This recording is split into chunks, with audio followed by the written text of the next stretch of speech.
Bapak Ibu Saudara yang saya kasih dalam Kristus, Salam. Ya, puji Tuhan, anugerah Tuhan, kita kembali bisa belajar firman Tuhan.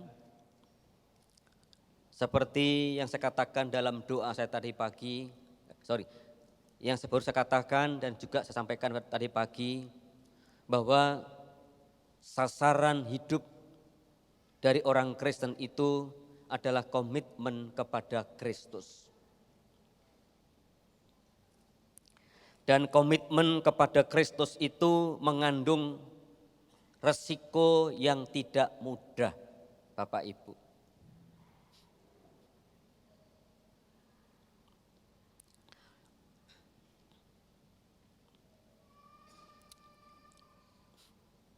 Mungkin slide-nya tidak usah ditampilkan.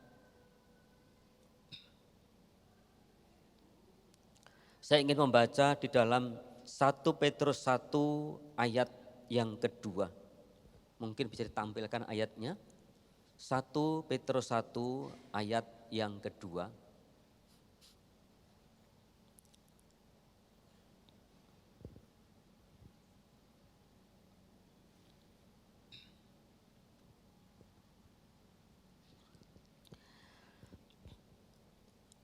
Demikianlah firman Tuhan, yaitu orang-orang yang dipilih. Bapak, Ibu, dan saya adalah orang-orang yang dipilih di antara yang lain. Saudara dipilih menjadi pengikut Kristus. Itu kehendak Tuhan, itu panggilan Tuhan. Itu tidak mungkin terjadi tanpa campur tangan Tuhan.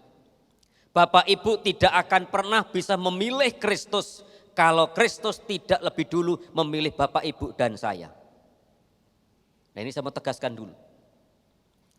Jangan berpikir Bapak Ibu menjadi pengikut Kristus itu karena keinginanmu.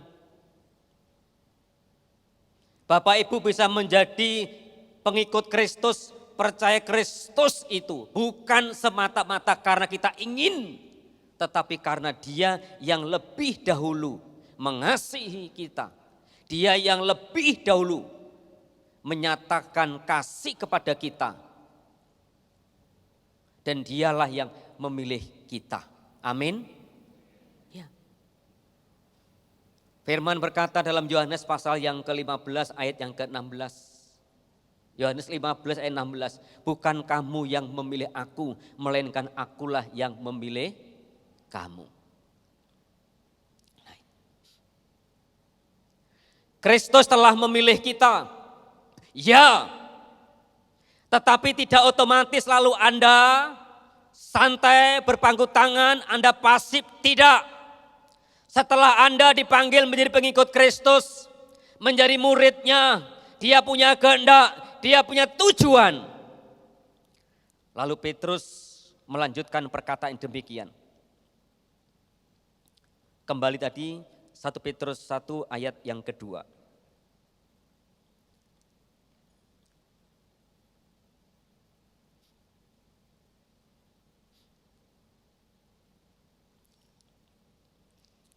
Yaitu orang-orang yang dipilih sesuai dengan rencana Allah Bapa kita dan dikuduskan oleh Roh. Supaya apa? Supaya apa? Taat kepada Yesus Kristus. Jadi tujuan akhir kekristenan itu adalah kita memiliki komitmen kepada Kristus. Anda dan saya harus komitmen kepada Kristus. Dan untuk komitmen kepada Kristus itu tidak mungkin terjadi kalau hanya dengan kekuatan Bapak, Ibu, dan saya.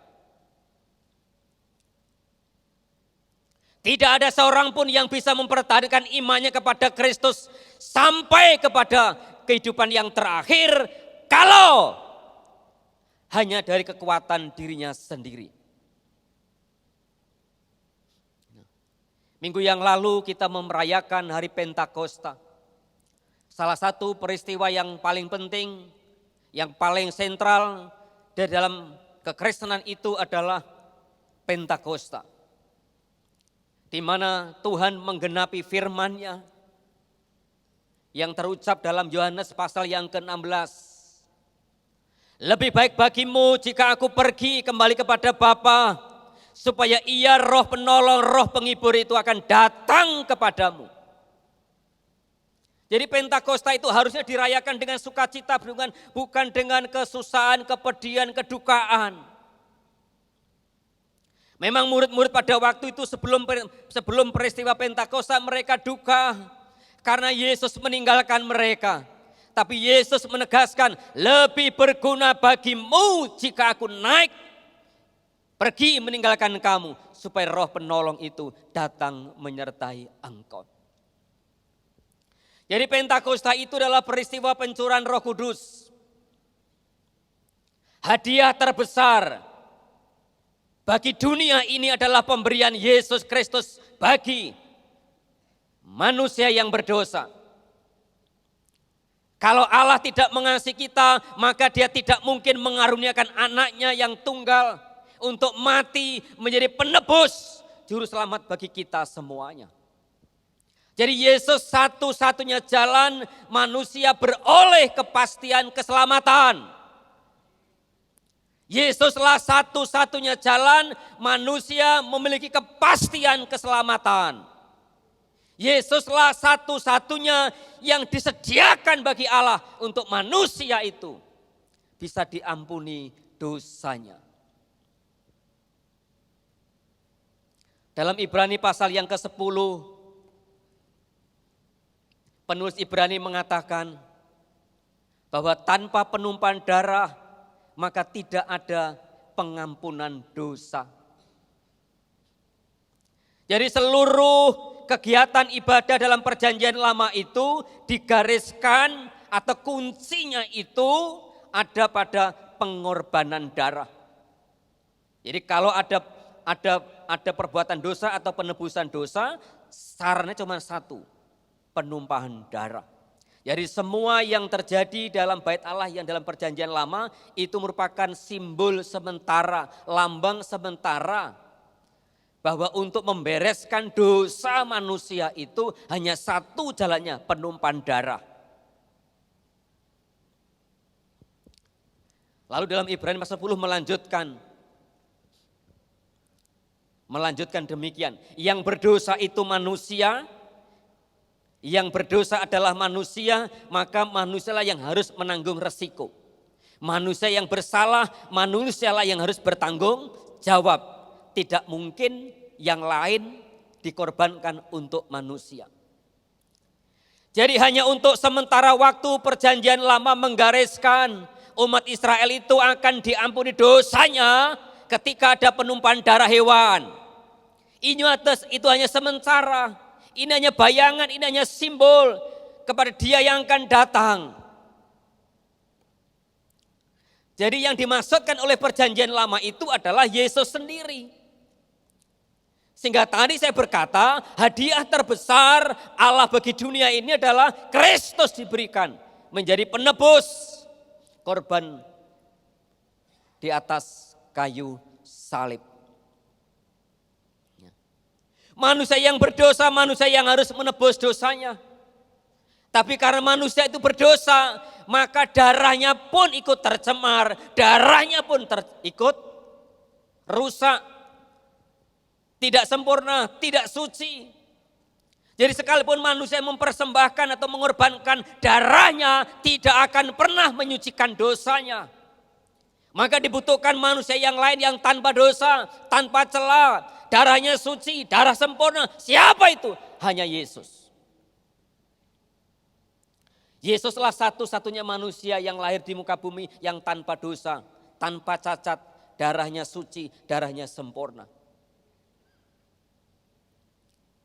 Malaikat menjumpai Maria, Maria, engkau yang dikaruniai Allah, engkau akan mengandung, engkau akan melahirkan seorang anak laki-laki, berikan namanya Yesus, karena Dialah yang akan menebus dosa umatnya. Lalu kalimat berikutnya, malaikat berkata, anak yang kau kandung itu adalah anak yang kudus. Jadi satu-satunya anak manusia yang pernah ada di muka bumi ini yang tanpa dosa hanyalah Yesus. Karena manusia yang bersalah, manusia yang bertanggung jawab. Tapi karena manusia berdosa, darahnya tidak suci, maka Yesus menggantikan kita. Karena apa? Kasihnya kepada kita. Roma 5 ayat yang ke-8. Kristus mati bagi kita ketika kita masih berdosa. Dia mati di atas kayu salib karena kasihnya kepada Bapak, Ibu dan saya. Mengapa Ia mengasihi kita? Bukan karena apa yang kita lakukan lalu Allah tergerak mengutus anaknya mati di atas kayu salib. Tidak. Itu terjadi karena kasih karunia Bapa kepada kita. Jadi kasih Allah adalah kasih yang tanpa pamrih. Dia tergerak belas kasihannya karena dirinya sendiri. Bukan karena melihat perbuatan manusia lalu tergerak. Mengutus anaknya untuk mati. Tidak. Alkitab berkata Roma 5 ayat 8. Itu terjadi karena kasih karunia. Petrus tadi mengatakan, hai kamu orang-orang yang terpilih. Jadi Bapak Ibu bersyukur, Anda adalah orang-orang yang terpilih di antara semua manusia di muka bumi. Itu bukan karena jasamu, itu bukan karena pilihanmu, itu bukan kehendakmu, tetapi kehendak Dia. Berikan kemuliaan untuk Tuhan. Nah, lantas setelah Anda dipilih oleh Kristus, Anda punya tanggung jawab. Apa tanggung jawab tadi? Orang-orang yang dipilih oleh Allah Bapa, dikuduskan oleh Roh Kudus pada hari Pentakosta itu. Supaya apa? Taat kepada Yesus Kristus. Jadi Anda dan saya dipanggil untuk komitmen kepada Kristus. Anda dipanggil untuk komitmen kepada Kristus.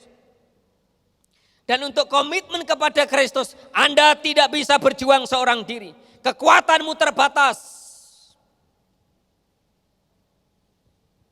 Dan puji Tuhan, peristiwa Pentakosta, Tuhan menggenapi firman-Nya, mengaruniakan Roh Kudus kepada kita. Dialah penolong kita yang akan menuntun, menguatkan, membimbing kita sampai kepada komitmen kepada Kristus.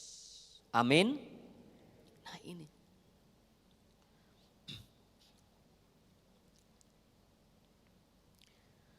Ini penting Bapak Ibu, agar Bapak Ibu tahu kembali tujuan akhir sasaran hidup Bapak Ibu.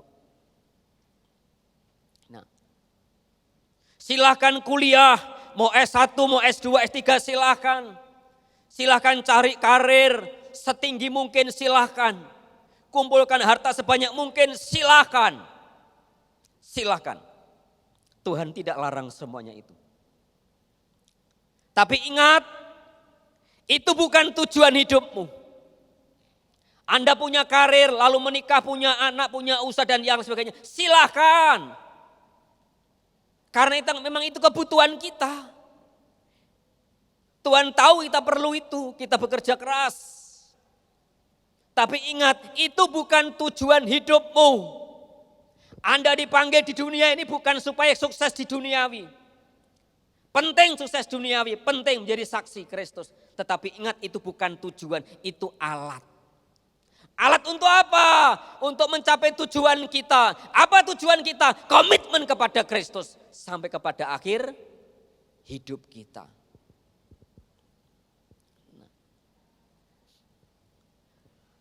Roma pasal yang ke-8 ayat yang ke-14.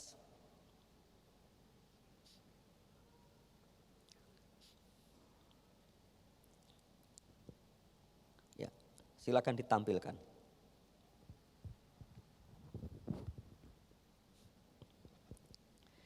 Semua orang yang dipimpin Roh Allah adalah anak Allah. Ayat ini cukup jelas. Siapakah anak Allah itu? Mereka yang dipimpin oleh Roh Allah. Inilah konsekuensi. Inilah tanggung jawab. Inilah resiko kita. Ketika Bapak Ibu mengambil keputusan, aku mau mengikut Kristus. komitmen kepada Kristus, Anda harus mau menanggung konsekuensi ini. Hidup dipimpin oleh Roh Allah. Ya. Anda harus memberi diri, membiasakan diri dipimpin oleh Roh Allah. Lalu muncul pertanyaan, dipimpin oleh Roh Allah untuk apa? Menjadi apa? Nah, Paulus menjelaskan Roma pasal yang ke-8 ayat 28, 29, 30. Allah turut bekerja dalam segala hal untuk mendatangkan kebaikan bagi mereka yang mengasihi Kristus. Ayat 29.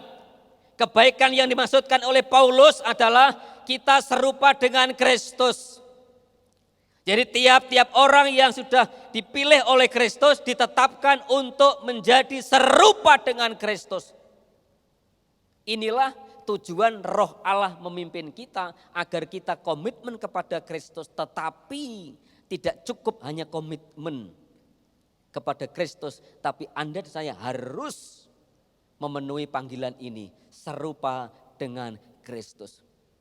Jadi kalau ada orang Kristen seumur hidupnya tidak pernah meninggalkan Kristus, tidak menyangkal Kristus, tidak menghujat Kristus, masih aktif dalam gereja, ya itu penting, itu perlu.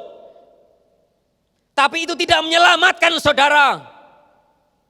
Kalau sekedar Kristen tidak menyelamatkan, yang menyelamatkan itu adalah mereka yang dipimpin oleh Roh Allah menjadi serupa Kristus.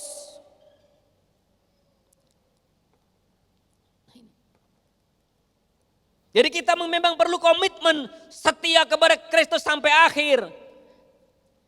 Tetapi kesetiaan itu ada unsur tanggung jawab, ada panggilan di dalamnya. Apa? Aku dan kamu harus serupa dengan Kristus. Dan ini tidak boleh bergeser Bapak Ibu. Panggilan ini tidak bisa digantikan oleh yang lain. Tidak bisa ditukar oleh yang lain. Nah ini. Jadi setiap orang yang dipimpin oleh Roh Allah adalah anak Allah. Jadi Anda dan saya anak Allah. Ya, secara status Anda dan saya adalah anak Allah. Tetapi pertanyaan yang kedua, status saja tidak cukup. Anda harus membuktikan komitmenmu kepada Kristus dalam kehidupan kita tiap-tiap hari. Secara status kita adalah anak Allah, tetapi secara keberadaan, secara real, secara nyata, apakah aku dan kamu sudah membuktikan bahwa Anda adalah anak-anak Allah?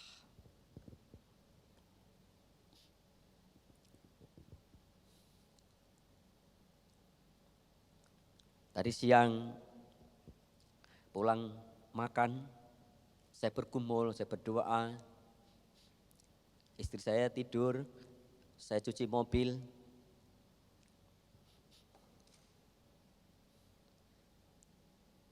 Dalam hati terus bergumul. Apa yang saya sampaikan pada sore ini? Lalu selesai pulang dari cuci mobil, lalu mendapatkan sesuatu. Ya sudah, saya tutup catatan saya. Dan ini yang Tuhan taruh dalam hati saya.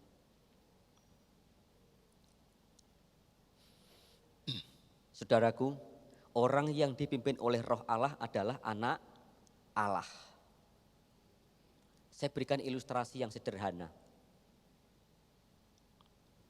Misalnya ini kucing melahirkan anaknya pasti disebut kucing. Jadi ini disebut anak kucing karena memang apa? Induknya adalah kucing. Kalau ada kucing melahirkan kucing lalu anaknya tidak bisa ngeong, tetap disebut kucing. Gitu loh. Disebut kucing bukan karena bisa ngeong, ya memang induknya adalah kucing. Nah. Oke, sebentar nanti saya jelaskan. Untuk memahami firman tadi ya, orang yang dipimpin oleh Roh Allah adalah anak Allah. Berarti orang yang di luar kita bukan anak-anak Allah, iya kan? Kalau kita anak Allah berarti mereka yang di luar kita belum anak-anak Allah. Beda enggak kira-kira? Beda enggak? Beda. Nah, Saya berikan gambaran. Ini misalnya ya. Ini misalnya telur ayam lalu dierami angsa. Netes bareng. Ketika netes bareng, maka yang telur angsa netas apa namanya? Ya angsa, karena memang induknya adalah angsa. Tapi ketika telur ayam dierami oleh angsa, ketika netas apa? Anak angsa atau anak ayam? Anak ayam kan? Nah, kenapa? Dierami sama, waktunya sama, tapi ketika lahir kok berbeda. Kenapa? Karena memang induknya berbeda. Ketika lahir, mulai besar, bulu-bulunya lengkap. Nah, ketika angsa lihat ada genangan air, aduh sukacita senang, langsung pengen terjun. Lomba-lomba terjun. Tapi yang tadi, yang anak ayam lihat air, menghindar. Jadi ketika ayam dan angsa digabung, tetap perilakunya berbeda, tabiatnya berbeda. Kenapa? Karena memang induknya itu berbeda. Perilakunya pasti berbeda. Kalau Anda dan saya adalah anak Allah, buktikan dalam perilakumu. Kalau Anda anak Allah, buktikan dalam perilakumu. Tuhan tidak butuh perkataanmu, aku anak Allah. Allah tidak tergiur dengan ucapanmu yang banyak. Buktikan komitmenmu kepada Kristus dalam hidupmu setiap hari. Aku mau dipimpin oleh Roh Allah. Katakan amin. Roma pasal yang ke-12, ayat pertama, ayat kedua. Janganlah kamu menjadi apa? Nah, ini perintah. Kalau Anda adalah anak Allah, Anda tidak pernah punya perilaku yang sama dengan orang-orang dunia. Makan kita sama. Ya kan? Yang kita perlukan juga sama. Tapi cara memperoleh sesuatu untuk keperluan kita berbeda. Keperluan sama, kebutuhan sama, barang sama. Tapi cara memperolehnya berbeda. Kenapa? Anda adalah anak Allah. Kalau firman ini benar-benar menetas dalam hidup kita. Pasti melahirkan tabiat-tabiat seperti Kristus adalah anak Allah. Amin. Ya. Harusnya orang Kristen menjadi pionir anti korupsi. Punya etos kerja yang tinggi, semangat yang menyala-nyala, jujur, tanggung jawab dan ya. Kenapa? Karena memang benih kita adalah Roh Allah ada dalam diri kita. Dan Roh itu memimpin kita kepada seluruh kebenaran. Sehingga hidup kita tidak mungkin sama dengan orang-orang dunia. Jadi kalau ada orang Kristen tabiatnya sama dengan orang-orang dunia. Karena Roh Allah belum berdiam.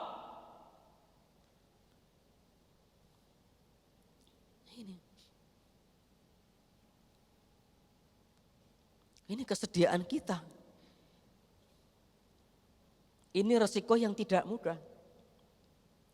Ketika Bapak Ibu dan saya mengambil keputusan, komitmen kepada Kristus, tantanganmu berat, besar.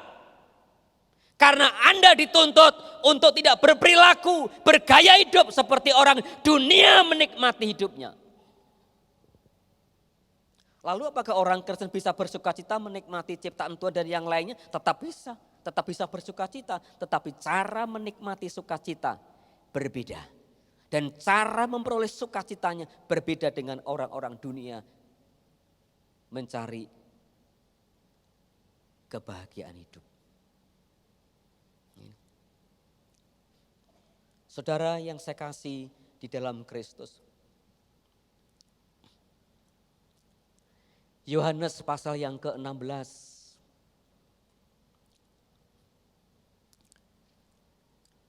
Ayat yang ke-13.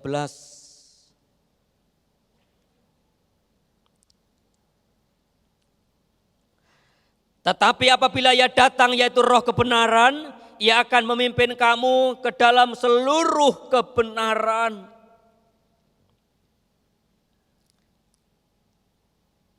Ini.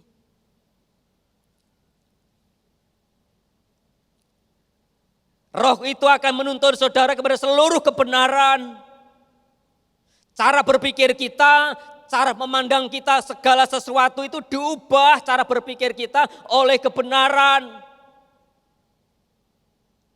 Nah, kebenaran ini ibarat baju ini tidak boleh kita tanggalkan.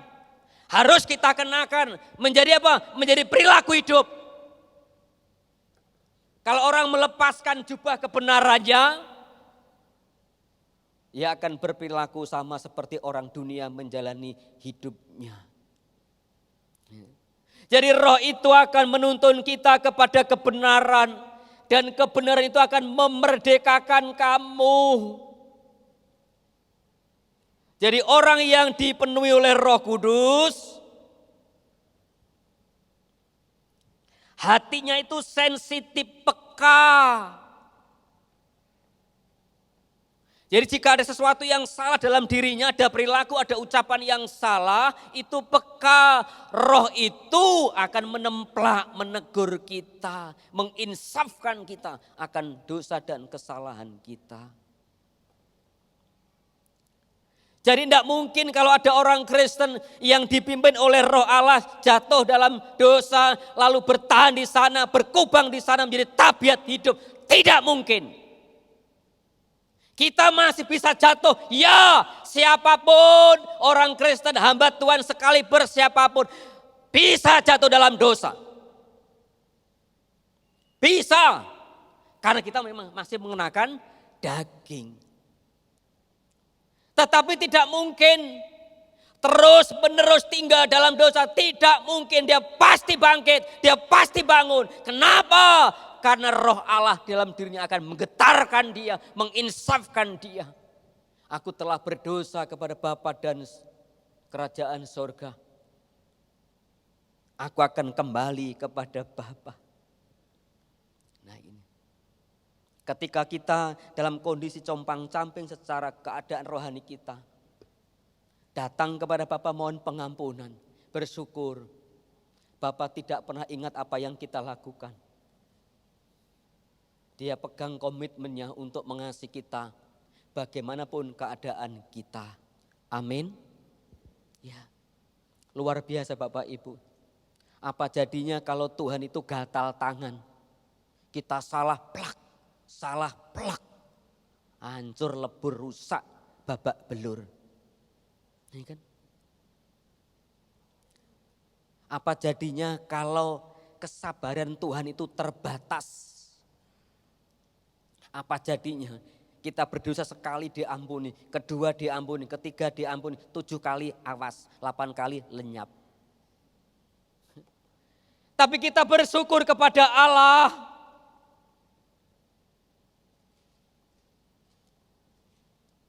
Kesabaran Allah kepada kita itu hampir-hampir tidak ada batasnya. Allah mengasihi kita itu hampir-hampir tidak ada batasnya. Tetapi ingat, meskipun Allah mengasihi kita tanpa batas, tapi ingat, pertobatan itu memiliki batas waktu. Ya. Tuhan itu memang mengasihi kita.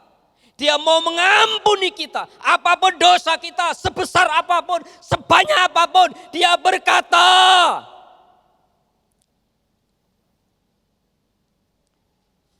Dalam kitab Yesaya pasal 1, 18 dia. Kita akan diubah, yang merah seperti kermisi akan menjadi putih seperti salju bulu domba. Ini janji Allah. Tetapi jangan sampai main-main dengan kasih karunia Allah. Dia mengasihi kita, dia memang panjang sabar. Tapi jangan karena kesabarannya, karena kasih karunia yang limpah, Anda terlena dalam dosa.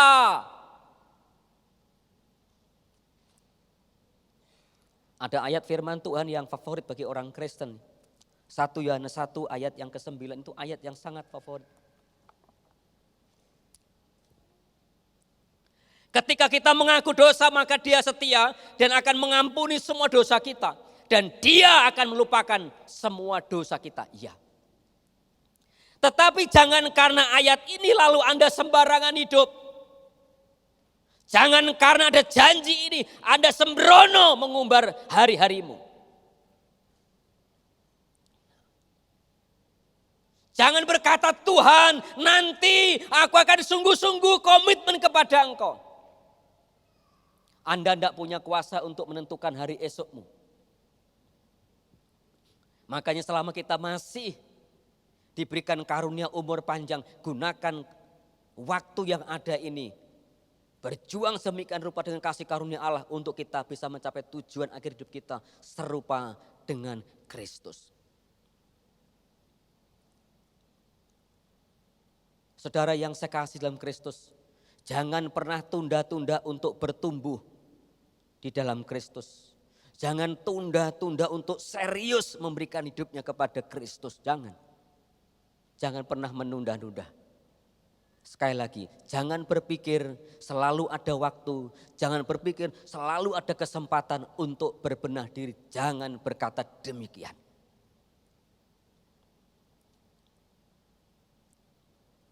Tuhan itu memang memberikan kita kesempatan. Berkali-kali kita jatuh dalam pelanggaran, menyimpang dari firman-Nya. Allah memberikan kita pengampunan, masih ada pintu anugerah. Tetapi ingat, pintu itu suatu-waktu bisa tertutup. Ketika waktunya habis, ketika masanya habis, tertutup. Itu contoh ada di Alkitab Bapak Ibu. Nuh. Tuhan berkali-kali mengutus Nuh menyampaikan seruan pertobatan kepada umat pada waktu itu, masyarakat pada waktu itu. Tetapi batas kasih karunia itu 120 tahun. Setelah itu ketika Nuh dan keluarganya masuk dalam bahtera, hujan turun, mereka berteriak, Nuh tolong kasihanilah kami. Nuh pengen menolong secara naluri manusiawi sebagai hamba Tuhan. Tetapi Tuhanlah yang menutup pintu kasih karunia. Kenapa? Karena mereka menyia-nyiakan kasih karunia. Berkali-kali mereka melanggar. Berkali-kali Allah memberikan anugerah. Berkali-kali mereka mengingkari.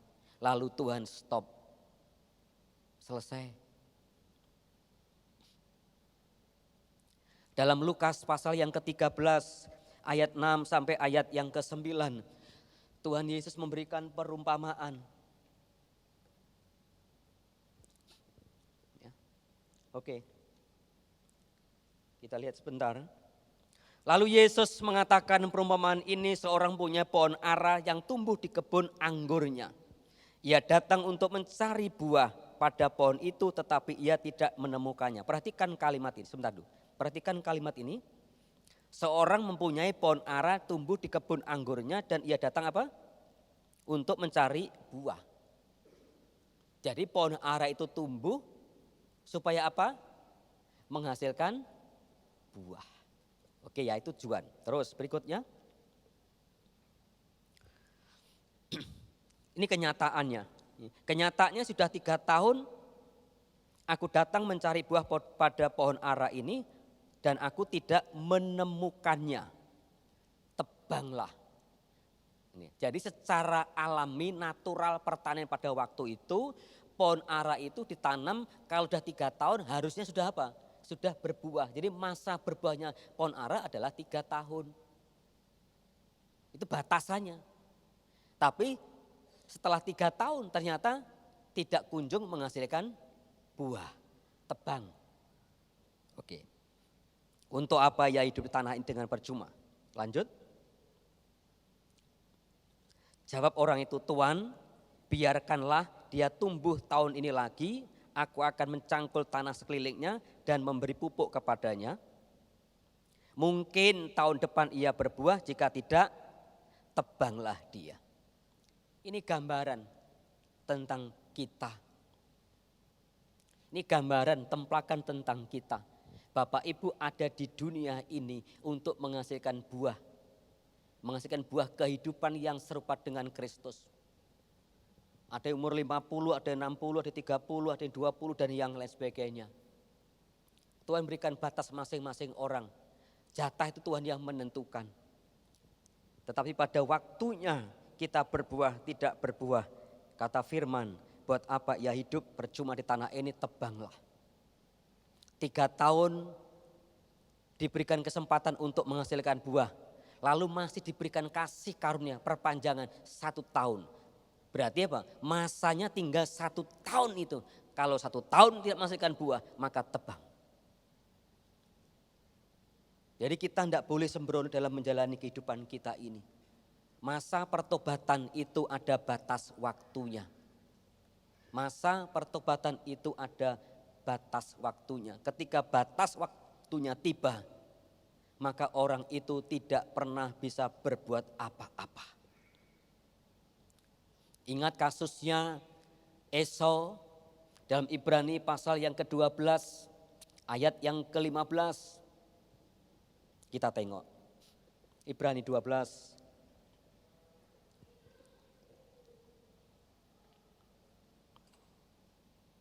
Oke, lanjut ayat 16, 17 langsung, 17 coba. Oh ya. Sebab kamu tahu bahwa kemudian ketika Esau hendak menerima berkat itu, ia ditolak. Sebab apa? Ia tidak beroleh kesempatan untuk memperbaiki kesalahannya sekalipun ia mencarinya dengan mencucurkan air mata. Jadi Esau itu diberikan kesempatan menerima berkat. Tapi kesempatan itu berkali-kali diingkari oleh Esau. Ketika masa kasih karunia itu sudah habis, diambil oleh Tuhan, baru insaf, baru sadar Tuhan, dia teriak kepada orang tuanya, kepada bapaknya. Bapak, tidak adakah berkat lain untukku? Kata Yakub, dan tidak ada. Kenapa? Karena kamu menyanyiakan kasih karunia, menyanyiakan kesempatan itu. Ketika Esau berteriak menangis, Tuhan bukakan pintumu. Mencucurkan air mata, tapi tangisan Esau tidak pernah mengubah keputusan Tuhan. Karena memang kesempatan memperbaiki diri sudah habis. Inilah yang terus menggelora dalam hati saya, terus antusias, semangat melayani Tuhan. Apapun yang terjadi, karena saya tahu harga waktu itu sangatlah mahal. Waktu itu sangatlah berharga.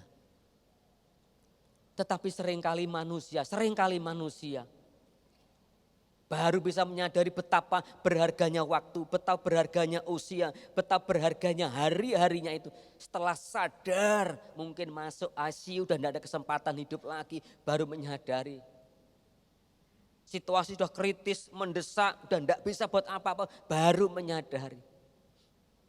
Saudara, tidak perlu mengalami situasi-situasi yang sulit baru Anda menyadari betapa berharganya kasih karunia waktu yang Tuhan beri kepada kita.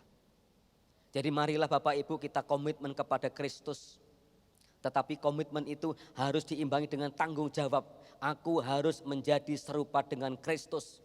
Aku mau dipimpin oleh Roh Allah agar aku sama seperti Kristus. Amin. Tuhan Yesus memberkati.